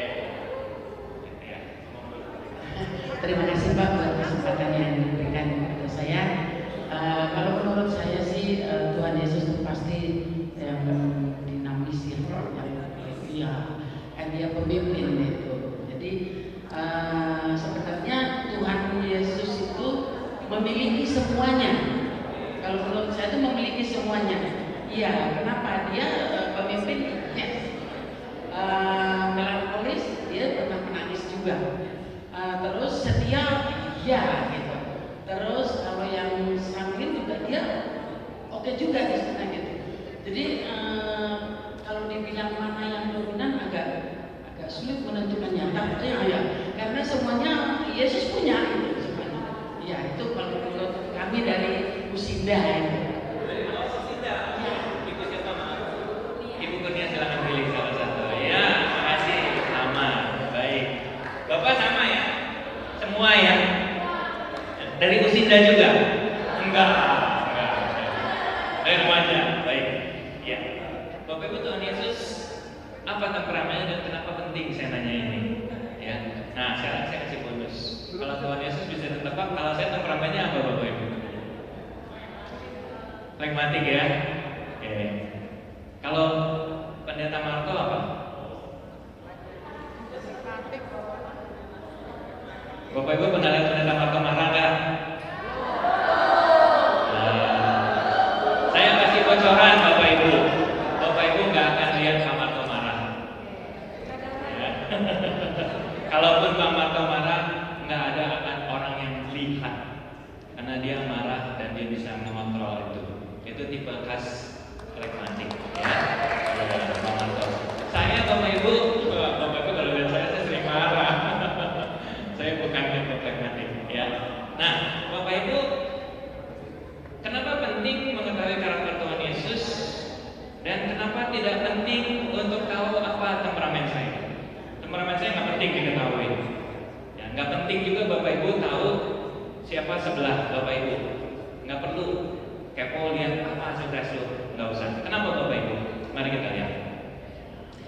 Bapak Ibu, seperti kata Ibu Lucy tadi, kurnia ya.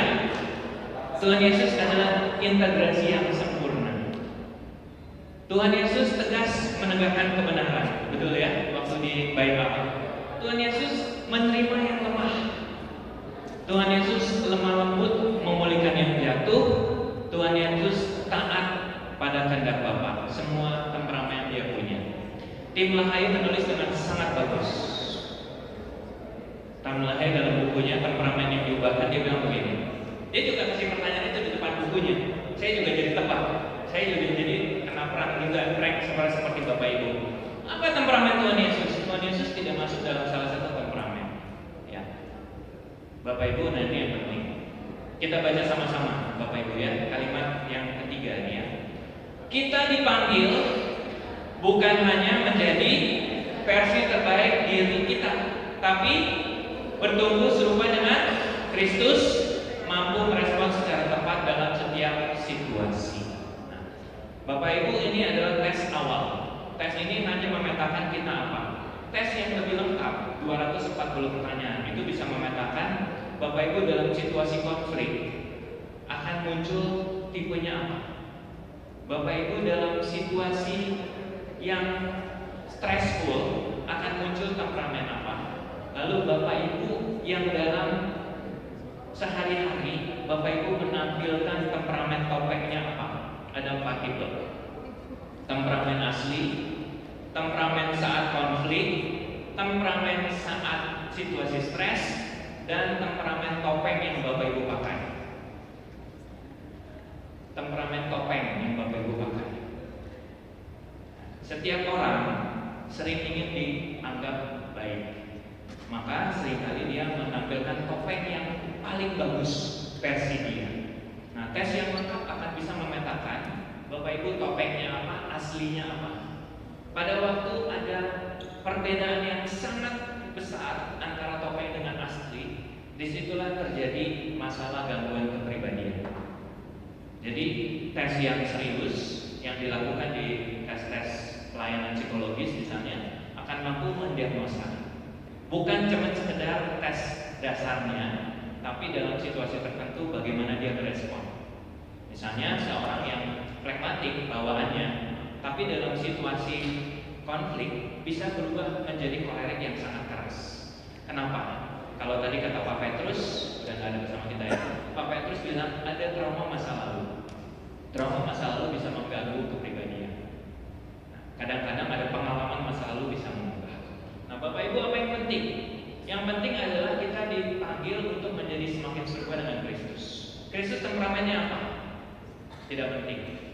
Nah, apakah setelah ini, jadi apa konsekuensinya setelah ini? Nah, Bapak Ibu, saya menawarkan 4 konsekuensi, 5. Yang pertama adalah Bapak Ibu, waktu kita tahu temperamen, yang paling penting bukan kita tahu apa temperamen orang lain, tapi yang paling penting adalah mengenal apa kekuatan saya, apa kelemahan saya.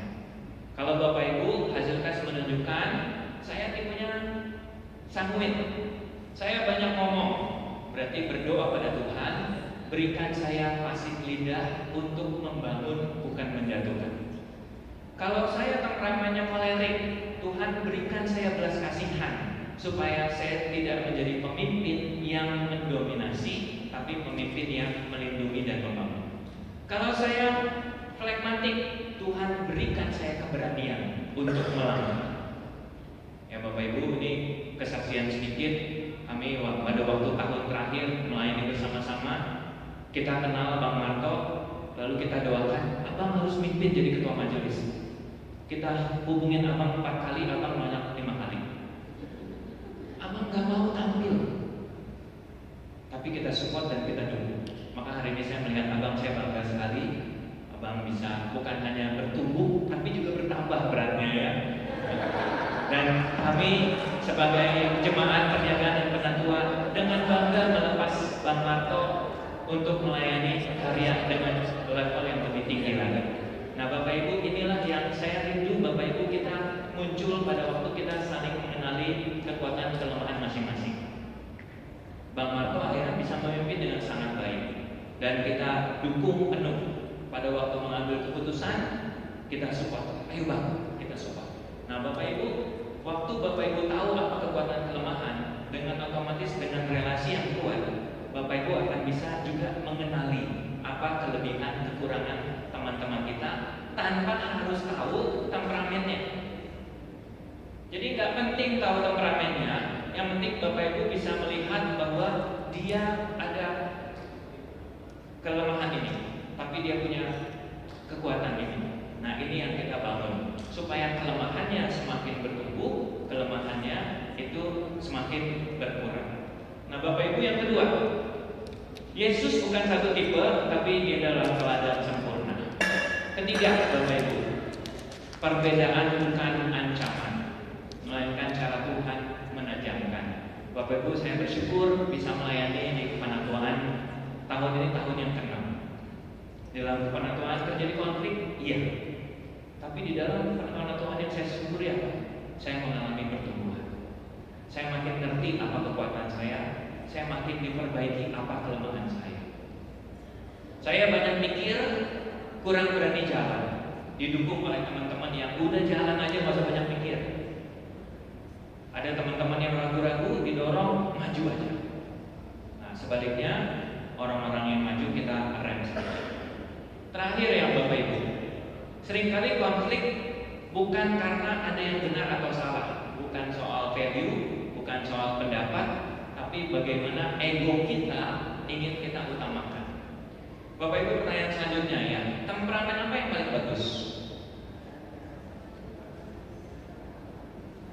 Orang sanguin akan bilang sanguin, orang kolerik akan bilang kolerik, orang flegmatik akan bilang flegmatik, orang melankolik bilang melankolik. Tapi menurut firman Tuhan,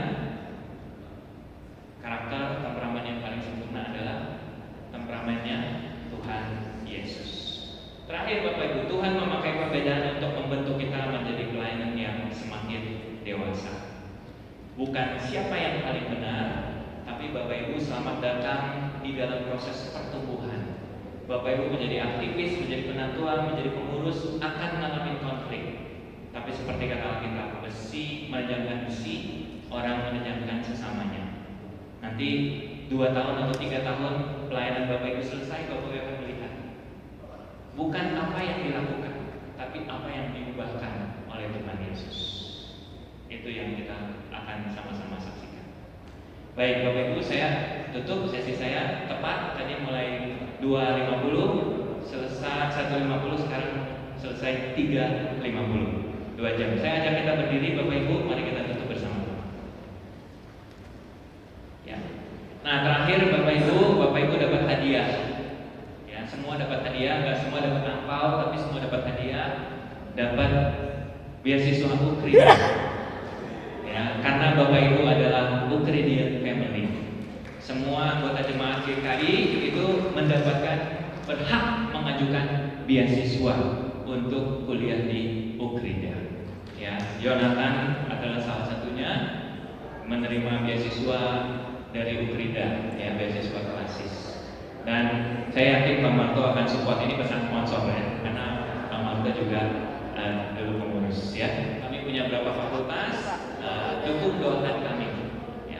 Terutama juga dukung akan ada perubahan pengurus yayasan tahun ini. Jadi tolong dukung. Baik, mari kita tundukkan kepala, kita berdoa Bapak Ibu sekalian. Saya ingin Bapak Ibu berdoa untuk rekan di sebelah kiri, sebelah kanan. Bapak Ibu lihat rekan pelayanan Bapak Ibu. Bapak Ibu kenal dia dan mungkin tadi sempat cerita apa temperamennya. Baik, Bapak Ibu doakan dia. Doakan Tuhan memaksimalkan kekuatannya, dan doakan juga Tuhan meminimalkan kekurangannya. Kita berdoa supaya sahabat kita, teman pelayanan kita menjadi pribadi yang lebih baik dalam pelayanan. Mari buka suara, berdoa untuk teman di kiri dan kanan.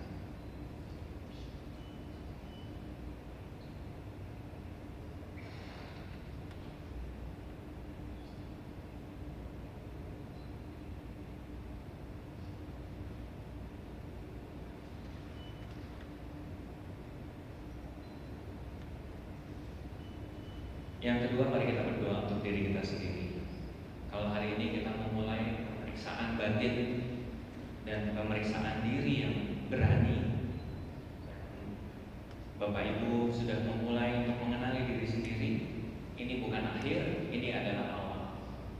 Mari berdoa Bapak Ibu supaya Bapak Ibu diberikan kesetiaan dan keberanian, juga hikmat untuk melayani Tuhan dengan sungguh-sungguh, sehingga pada saat akhir dari pelayanan Bapak Ibu, jangan pernah menilai apa yang berhasil dilakukan, tapi nilailah dengan apa yang Tuhan bentuk pada diri Bapak Ibu selama pelayanan. Selamat datang di dalam pembentukan Tuhan. Bapak Ibu akan menjadi pribadi-pribadi yang semakin baik di dalam lingkungan yang baik, yang mengerjakan pekerjaan-pekerjaan baik.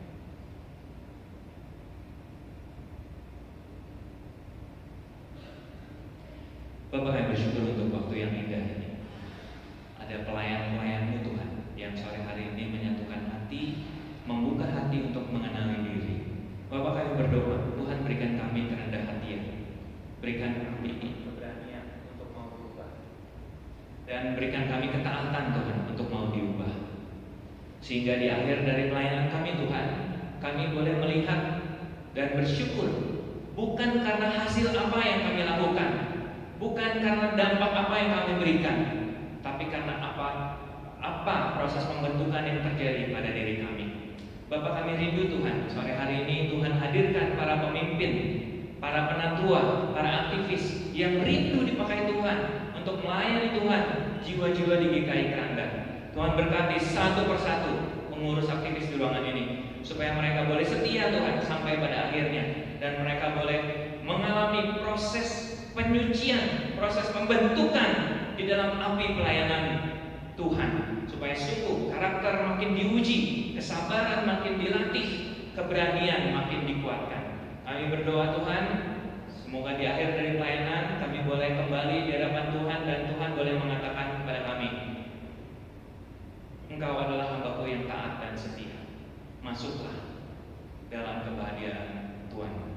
Tuhan, kami rindu akan ada tantangan di depan kami, tapi kami percaya bersama-sama kami bisa melakukan pekerjaan Tuhan. Terima kasih Bapa, dalam Yesus Allah kami yang hidup, yang telah memilih, memanggil dan mengutus kami yakin Allah yang sama yang akan memimpin perjalanan pelayanan kami sampai pada akhirnya Tuhan mengatakan cukup, dan masuklah dalam kebahagiaan Tuhan. Dalam Yesus Sang Kepala Pelayan itu kami berdoa. Amin. Bapak Ibu kasih tos kiri kanan.